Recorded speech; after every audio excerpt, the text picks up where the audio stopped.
Yeah. Right. So, David Moore, here we go. We're going to do a portrait, and we're sitting in Westminster Hall, and it's just going to be a sketch of somebody who works at Parliament. Now, we know a few people that work at Parliament, don't we? Yeah, absolutely. And yes. and they all, we've had a portrait of Imran Khan before he was in trouble, Would you like me to do up my jacket or? Oh no, we're just going to do your head really, and then probably just sketch in the jacket. Yeah. So, yeah, we've been to Henley recently, and we've done a little pop-up exhibition there.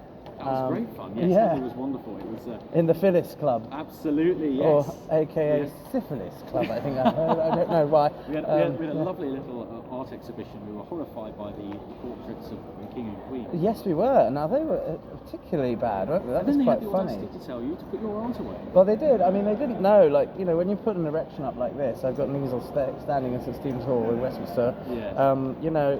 People are a bit adverse to erections, and I don't know why. I mean, because it's just like if you had a violinist playing, with a sort of note stand, they'd be all right, wouldn't they? Yeah. I think doing a portrait of somebody is a totally normal thing to be doing, isn't it? Yes. Yeah. I mean, it's. You must have done many. Yeah. And actually here in Parliament. So. So you've done Imran Khan.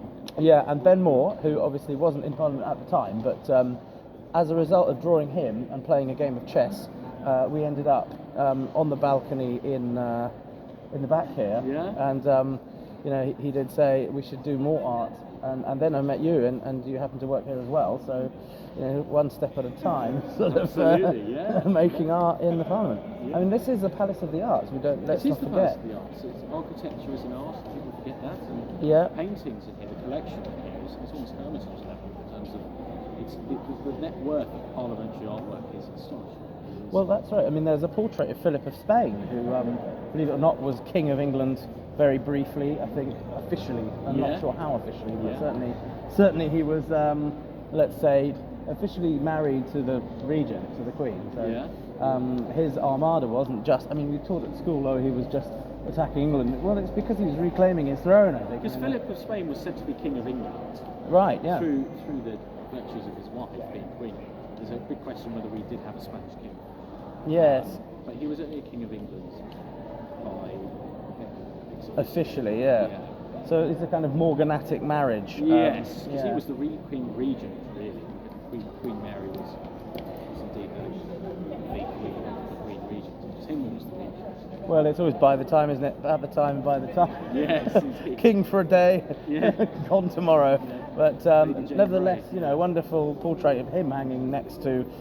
Is it a room where there is also like Charles I? And, yes, and there's a real balance of royalty as well as Cromwellian legacies in terms of the Reformation paintings. We also have a statue. Cromwell Green. Just outside, which towers over. Keeping him out.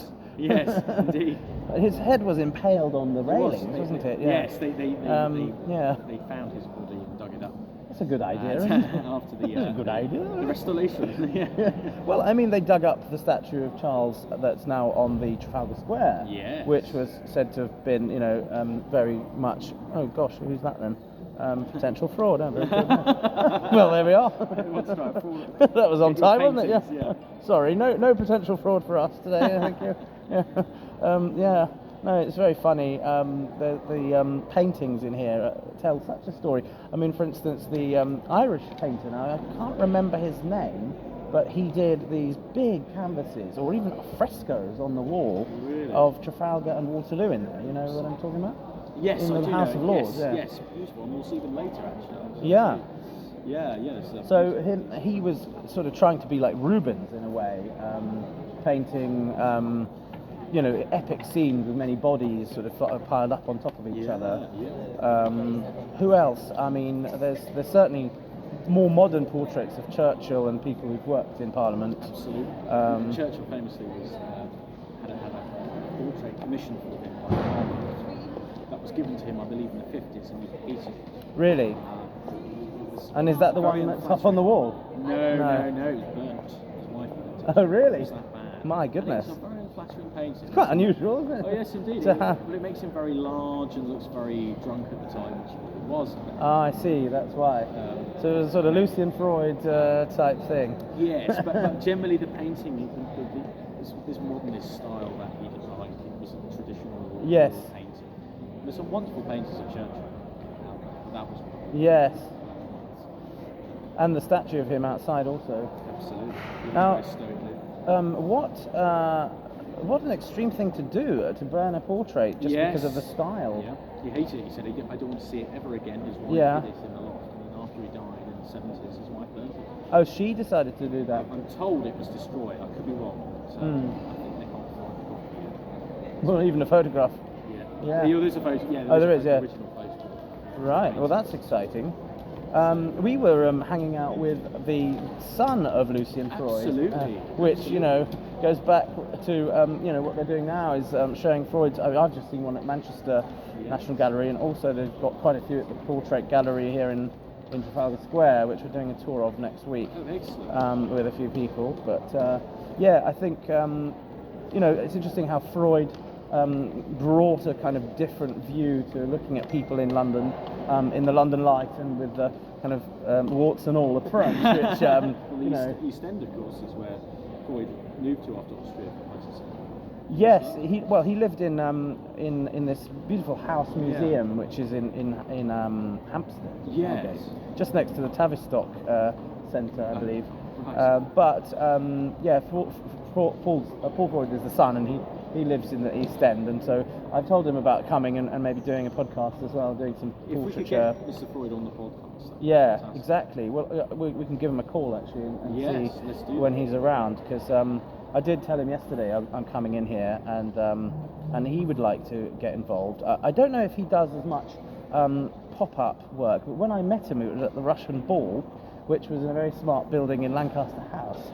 And the first thing he said to me, and this is by the way when he was dressed up in a white hussar uniform, a bit like Elvis Presley, was, "Oh, hello, my dad was the fastest painter in the West." So I was like, "Oh, who might that be?" "Well, it's Mr. Freud." I go, "Well, who else?" "Yeah, right, yeah." So that's how we made friends, and then we've been doing exhibitions and projects together for a few things, so that's quite exciting. And it was great to see so many painters at the regatta, of course. Yes.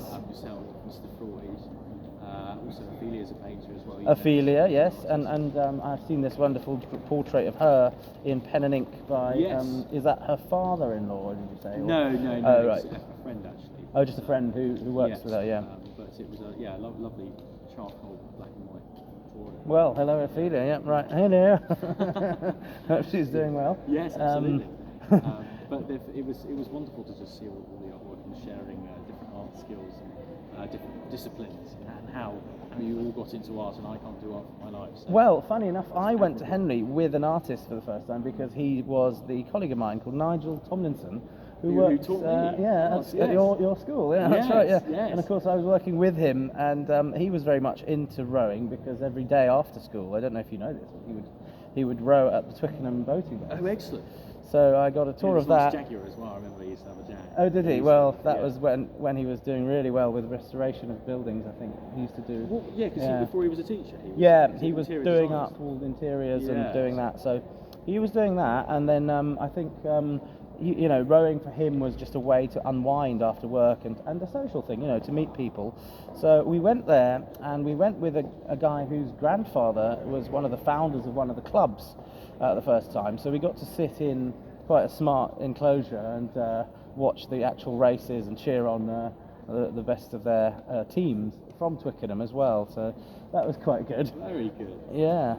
But so there's always a sort of cross fertilization between art and sports and leisure and things like that, and obviously these amazing country clubs with these rather unamazing portraits of the royals. It's a good comparison. I actually painted a picture of the king on the day of the coronation at home. Where was this, in front of the telly? Yeah. I was literally just scrolling and looking for pictures of the king that were both flattering and unflattering, to really try and get into the character, and of course he, when I met him at the Royal Drawing School, was very enthusiastic with the arts. He's been painting watercolours himself for many years, so many creatives like politicians like Churchill and dare I say it, many other politicians were artists, but Well, obviously. Tell us more about Churchill's entry to art. Was it also a way he to said unwind? it was more of a kind of pastime, but there are paintings on display, I think at the Imperial War Museum, of various landscapes that he did. He was sort of trained in, self-taught in drawing, so it wasn't like very professional figurative work. But having said that, somebody with the enthusiasm and the time just sort of spend not working some of the time and looking at the world through his spectrum. Absolutely. Which is very good. It just goes to show, before the age of photography, that was the only way to record things. So I think it was a lot more common for people to draw than it is now, in terms of photography and everything like that. But yeah, so obviously the Freud portrait of the Queen is something worth mentioning, because it's obviously quite garish, and she probably hates it. So I wouldn't expect her to be too keen on that. It's interesting in Churchill's wilderness years in the 30s, where he was considered to be a political pariah. He was born in the world of Nazi Germany, no one was listening. Yeah. And he often painted in Blenheim. Yes, he was a guest also at the Rothschild's house in Waddesdon. Yes, indeed. He used to look at the art collection there. Yeah. And Albert Einstein, another good friend of Churchill, used to host and used to paint. Really? I don't know if Einstein painted, but they definitely shared they looked at the arts together. Yes. He had many. Charlie Chaplin was another good friend of his in the 20s. Wow. So in that period between the wars, he went from being in the great offices of state, many offices of state, Home Secretary, Chancellor. I think he was also may have been Foreign Secretary at that time. I might be wrong. I don't think he was actually. But he came back, didn't he, to power as Prime Minister after the war again? Is it in the 50s? In the 50s, yes. Yeah, that was the last. Yes. Yeah. But it wasn't until 39 was he invited back into government as first senior in 19th September, October time, and then became Prime Minister in June 1940 or May 1940. Oh, so that's just, of course, to take the reins, and I've been to see the basement where they've got these amazing wax figures of him. Oh yes, in the war rooms. Yes, very good museum. Indeed, yeah, it really gets you into the grit of actually being in a bomb shelter. Absolutely. Which is, I mean, it seems an odd thing for us, but look at, people in Ukraine right now. They're doing it right now. They're hiding in bomb shelters, which is obviously horrendous. And you think, in those bomb shelters in Ukraine, there are probably people doing exactly what you're doing now, painting. Yes. The art that must. Have you seen the art from Ukraine? Yes, not, I'm in touch with a sculptor whose name is Oleg Gaiman, and he was here at London studying, and now he's in a kind of bronze foundry in Kyiv, and so he's been sending me his sculptures, and we'll be trying to sell them to help him and get towards the cause of supporting the artists there. Well, do show me the details. I'd love to send that on to him. Yeah, I'll do that. Yeah, because it's quite funny. He's done this. I think he's done this bronze wolf, which is very good. But other than that, I've got friends who are photographers who've had to leave Kiev, and they're just working in Germany now. So they're not able to obviously. Frontline arts. There must be soldiers who are doing their own arts. Yeah. Because it's trench warfare. Trench warfare has a lot of static time, where spare time, often waiting, hurry up and wait as it's called. That's right, yeah. Waiting for the next orders or the next enemy. Well, a friend of mine is doing opera singing actually in Donetsk, who's a soldier, and Donetsk? And he's Ukrainian sort of soldier? hosting. Well, he's a French soldier that's gone to volunteer there, and so he's in the opera house most of the time. Yes. And now he's in Donetsk. Yeah, and he's been doing both piano and opera with the local opera house and singers. So that really keeps you looking, because it's not just pictures of somebody in a tank, and it occasionally is, but it's also all the rest of it, the real life that goes on around the back of the war, and of course in real life there, But certainly, war art has affected very much, and just generally the war in the 20th century has affected so much the psyche and the sort of the way people made pictures and what they were going to represent, which means that, you know, that we've got this kind of famous work like Picasso's Guernica, which is all sorts of crying out characters, And it's really interesting Spanish Civil War art, because you had that, I don't know the exact term, was it modernism? Well, yeah, it was modernism leading to postmodernism, and so of course you've got these cubist and other expressionist movements that affect things, you know, the shrill, demented cries of wailing shells. Yes, because Guernica is all cries of the people that were blown up in the town, and of course horses and all. You know, it's not just people; it's the whole scene of destruction. And what was interesting about Picasso's view was to try and represent different points of view from the same angle, if you like. In the same picture, you might have Mary Theresa Walter's face from the side and the front at the same time. So you end up with this kind of mad abstraction that, if you think about it, if you look at it like a layman, you think, well, why is that all wrong? But actually it's because he's representing many points of view in the picture at the same time. So it's sort of time-based, and that's more related to cinema, you know, in a way. But the idea of representing people in a different way to photography, and perhaps with reference to cinema, and in fact working with people like Dali and Buñuel, you know, working in cinema and image making in the 20th century, certainly changed things. And so, you know, the way we're taught art now at school is to think about a concept, think about how to make an image and what ideas are inherent in that and behind the obvious image, if you like. But yeah, I'm just using my sorry. We're not allowed to bring any water in here, so that's why I'm doing. Yeah, absolutely. You have to use whatever. Pen and ink, blood and guts. But no, I mean, so art materials, of course, is another important thing. Like, what do people use? Is it a traditional palette with oil painting? And we've got a traditional easel here mounted up in the hall. But also, you know, what is being used, and it's no stranger to that in the history of art, because if you look at those portraits by George Romney in the 18th century, they're actually made of mummified animals from Egypt, and they're called mummy browns, using actual bitumen and mummies and things to make colour with. So, you know, it doesn't necessarily have to be just graphite and rust. It can be charcoal and dead animals or whatever it is. You know, the paint can be made out of anything. It's quite good, isn't it? Absolutely. Yeah. And I was going to say, what were the kind of oil paints, oil straw paints, especially in the 17th century, so very expensive? Well, people would make their own paint up until a certain advent of paint being sold in shops, if you like. So that's why you would always get a glass Muller and a marble slab for people to roll up. And do you make your own paint? Yeah, I've done it for years, and I used to actually do it commercially and sell paint to art students. It was a very good course in that in the Royal Drawing School, where we had people that worked with Michael Harding, who's one of the main sort of paint labels in industry at the moment, the best quality oil paint. And so, you know, if you want to make some paint, you're just going to make as much as you need on a piece of wood or a piece of marble and press it into the oil with a glass Muller. But if you're going to make a lot of paint, I used to use a pepper grinder and actually go through like a factory and make loads of it like butter, and then put it in a tube and sell it, or save it for later, if you like.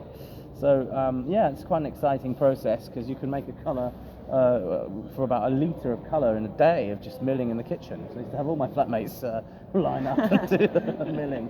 I was going to say, it's labour intensive.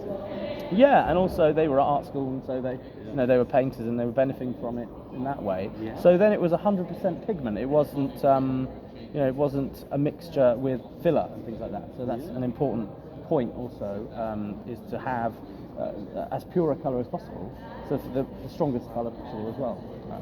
Right. We never run out of saliva. No, we never run out of that. Yeah, you've always got more. Yeah. So David Moore. What else? Let's think about portraiture and arts.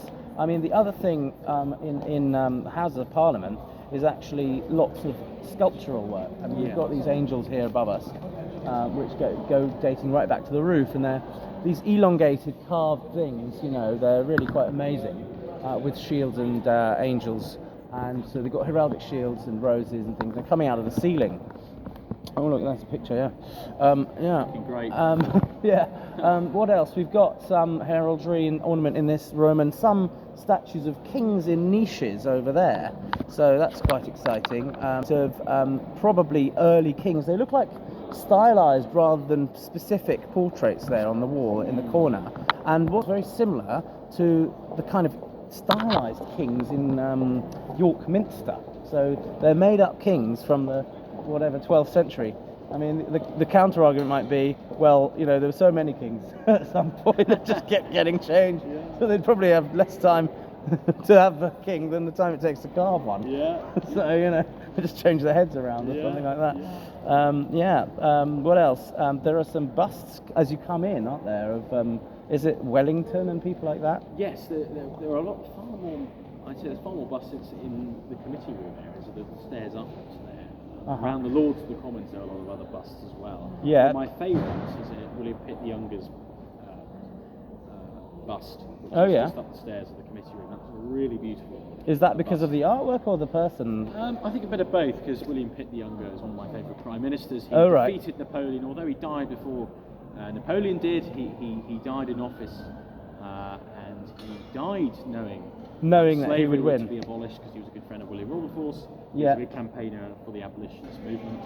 He was a conservative that reformed the Tory party. He wasn't a conservative, he was a Tory back when they were called Tory. And there's a lot of Gilray cartoons. Are there? Right, Gilray cartoons. That's brilliant. 1790s. So there's lots of Gilray cartoons of him. He was portrayed as had a very I've head. seen them. He was a baby because he became prime minister at 23. So they were caricatures, cartoons. And he loved port, like myself. He loved port. So there's lots of caricatures of him opening port bottles. Wearing funny wigs. Yes. But the wigs were starting to go out of fashion in the 1790s. So towards the Regency. So then he's like a bald. Well, he had a set of hair actually. Did he? Oh right. A bit of a forehead, but he had a set of hair. But he's a really, really interesting prime minister. Yeah. One of the best stories we've had. And how is he represented in this particular sculpture? He's very regal. It's neoclassical, so I think he's portrayed as a Roman statesman. With the robes. It's only the top half anyway. We can just about see the robes, but I'll show it to you later. Yeah, that'd be good. Yeah. It's a really wonderful bust. There's also a lovely bust of Benjamin Disraeli, the first Earl of Beaconsfield. Parliament, who is again a great figure. Yeah. Of political time. Because did he help start the Israeli idea? Well, one nation conservatism. Yeah, so it's way before, obviously. Yes, Disraeli conservatism. He was an artist, an author. He was someone who I think he painted. He was definitely an artist in the sense of very much enjoyed the arts. He was a bit like Boris Johnson of his time. I see. In some ways.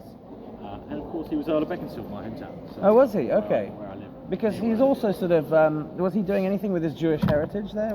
He converted to Jewish. Yeah. He was the first Jewish prime minister. He converted aged 12 to the Anglican Church. Yeah. Because his father had a dispute at the local synagogue, so they ended up converting. Wow, so because of a dispute they changed religion? Yeah, I don't know the full details, but he was ethnically Jewish. Sure. And which was the first, wasn't it? Yes, which is an incredible feat at the time. Yeah. Anti-Semitism was high, but he was someone who put up with Gladstone's taunting. Did he? He was... Gladstone was nicknamed GOM, the grand old man, and Disraeli called him God's only mistake. God's only mistake, my goodness. But they hated each other. They were big political figures of their day. Disraeli died a bit before Gladstone in 1883, but he also founded the Primrose League, which was a political movement represented by the primrose flower, and they had a lapel badge for it. But that's not a movement anymore. No. But of course I'm thinking now of Primrose Hill. Was that somewhere where they were living, or it's a good question. Maybe they met nearby. Yeah, I'm sure, maybe at that pub on the bottom of the hill. yes, indeed. Now, talking of hills, of course, there's also a reference to Strawberry Hill, which is of course the home of Horace Walpole. It's a beautiful Gothic building, and probably the precursor to this building in some ways, or at least some of the restoration of Parliament later, subsequently by Charles Barry, you know, and so looking at the interiors of Strawberry with its huge barrel vaults and beautiful Gothic fan vaulting, which is a sort of thing that you get here at St Stephen's Chapel across the road. Of course. In Henry VII's Chapel, of course, Yeah. and here in Parliament, these beautiful fan shapes of Gothic architecture that you would only see in English architecture. You would never see it on the continent. Absolutely. So that's what makes, I think, such a special thing, you know, the English Gothic revival. And, you know, as we were walking around here with Ben, we were looking through at the behind Big Ben's yard. There was a building, like a sort of square quadrangle that looks a bit like a Cambridge College rather than Parliament. It's very surprisingly different. Yes, there is actually a kind of a quad. There's another quad, Speaker's Court. Yes. Speaker's Court, but there's also an entrance further down. Wow. The Ministerial cars are. So that sort of beginning of Parliament would probably more have looked like that, and then Charles Barry created this fantasy, this style of Strawberry Hill Gothic that became the Parliament Gothic and copied all over the world in America and places like that. Absolutely, yeah. So yeah, that's interesting. But what's really interesting as well is Parliament is falling apart. Its sewage pumping system dates to the Victorian times. My goodness. It's still going strong. Really? I mean, the London sewage is based off Bazalgette and his Bazalgette, yeah. Bazalgette, yeah. And his beautiful sewage, I may say, the architecture. Yes, the Abbey Mills pumping archive. Yes, yeah. so there's a Bazalgette sewage pump under Parliament still going. If you go underground, you can see all the old electronics still going. Oh, really? But they need to clear everyone out and do permanent repair. Oh, is that going to be happening now? Which there's a debate over, but they do temporary repairs because the place has to stay open, obviously, yeah. for the sitting of the House. So what needs to happen is they could move to the General Synod building, the Church of England, which is a Parliament test building. That could be a solution. Right. They can repair the place. It's also a massive rat problem as well. Is A lot of there rats really? in Parliament. If you go Not just us, yeah, right. Yeah. Well, you go further, one floor down from here. Yeah. There are so many rats. No way. Scuttling around, and they actually have this mutation where they're almost resistant to rat poison. So Oh my God. Cats here. So are there these fat cats of Parliament? Well, I think there needs to be real fat cats of Parliament. Are there? Oh, I see. So they need to be brought in. Yes, just like the Chief Mouse of the United Kingdom is in number. Let's do a crowdfunding. Yes, absolutely. Fat cat for Parliament. Yeah. All in favour say aye to the country. No, the ayes have it. The ayes have it. Exactly. Unlock. Meow. But right.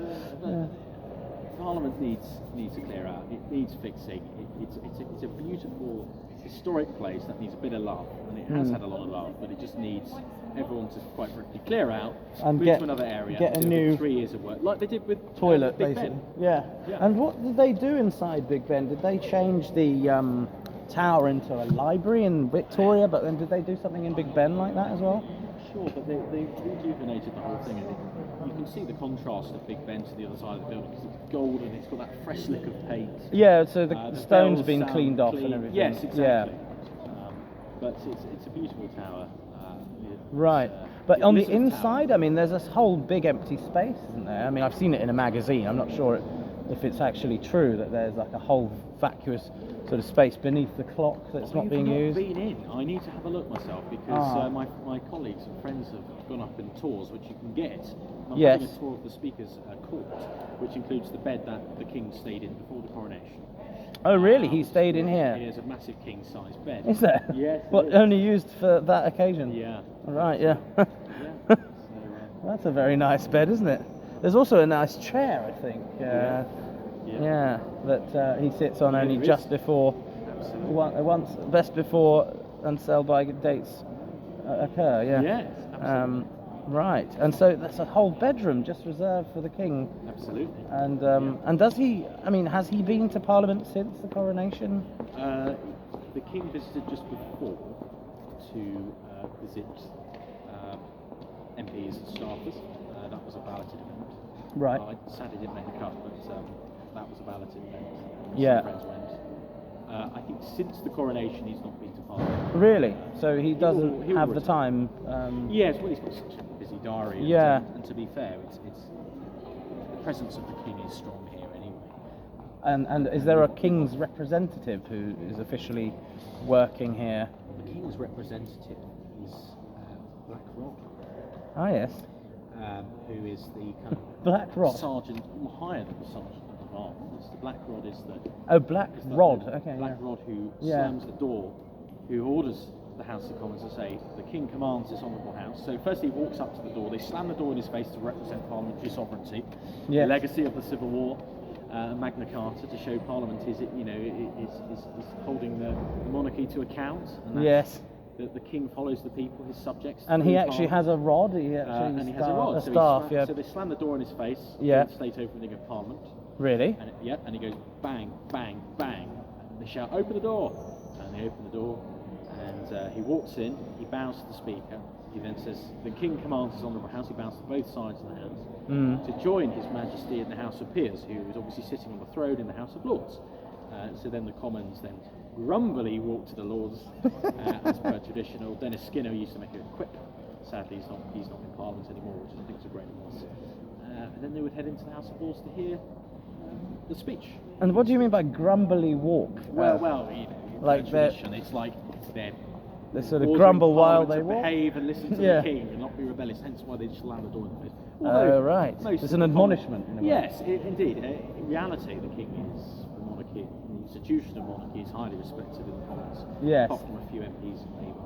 There are a few, aren't there? There's always one more, isn't there? There are some room for one. Yeah. But there used to be very principled Republicans like Tony Benn, Dennis Skinner, who were actually Eurosceptics, and they weren't hypocrites in the sense of I'm sick and tired of hearing these Republicans that are pro-EU. It's like, okay, so you want to just replace the king with some legislative boring bureaucrat. It's like, at least if you're going to be a Republican, you at least stand for actual British republicanism, which is actually no foreign interference of head of state, which you claim is a problem. So, right. Even though our monarchy isn't foreign interference of head of state, it's a homegrown monarchy with a bit of German blood. Right. Which is European, thank you. Indeed. I mean, who's not a European? Out there, so, yeah. Well, I mean, we're still in Europe culturally, geographically, and ethnically, and this just doesn't mean that we need to be told what to do by people. And this is the thing: the EU is not Europe.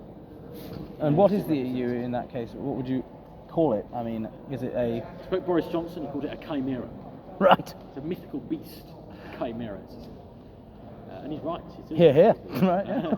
Well, okay. So it's a sort of it's an actual mythical creation. It's a parliament that is running certain countries in Europe and not others, and then it's it's up to each country to decide whether or not to be part of it or to trade with it, and how, on what terms, whether there's a deal or a no deal. Or would you want a Brexit? Or we've already got a deal now. We've got the Windsor Framework. Oh yes. Is it a good deal? I think so. I think it's a very good deal, and we had to just move on and get on with the post-Brexit strategy, which is long term.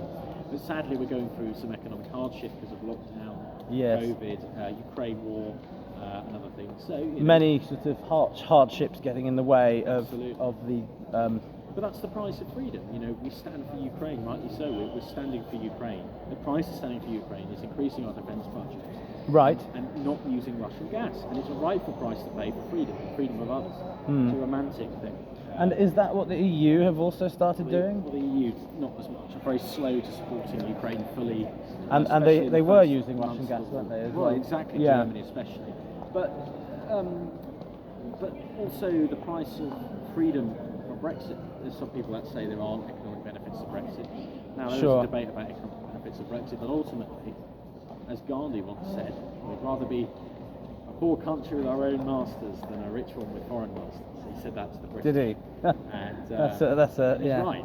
Although I don't think we are poor by leaving the EU, but there is an opportunity cost of being able to vote in your own leader, and that is an independent state that controls its own economic systems that may not be fully plugged into a boring standardised system that's very slow. Yeah. And, well, there we are. Yeah. So we've got a system. It might not work fully, but it's certainly a good attempt. And for those people like my sister who have chosen to live in Europe, obviously, Good for them. yeah, If people they can get married to a European. Yeah. Obviously, it's harder if you're not a European citizen to stay in Europe for more than 90 days at a time. But most people don't spend more than 90 days. No. And I mean, I travel- managed to Yeah. managed to get a phone call Yeah. saying, right, you better come home tomorrow. But yeah. But the point being is, yeah. I But that's an odd, travelled- that's an odd one out, isn't it? Yeah. I travelled through Europe for 2 weeks in the last month, Yep. and no trouble whatsoever at customs. Or No. No, I wasn't hindered at all. No less or hindrance from them. No. Indeed. As per the passport says. Less or hindrance. To move freely, yes. So, yeah. Or is it het or linderance? I don't know what it is, but we do aim to please, yeah. Anyway, I think on that, what we'll do is, I haven't got any white. This is the problem, so I can't really. I can show you the picture. Here we go. I'll take this off now, and I'll show you the picture, right? And I'll show you the David. It's very good. So now we'll just turn this around and have the picture and David together in Parliament, as the Stevens Hall in Parliament. Yep. And I think we're going to now have a quick look around. Absolutely. Lovely. Thank you, Philip. You're very welcome. Absolutely.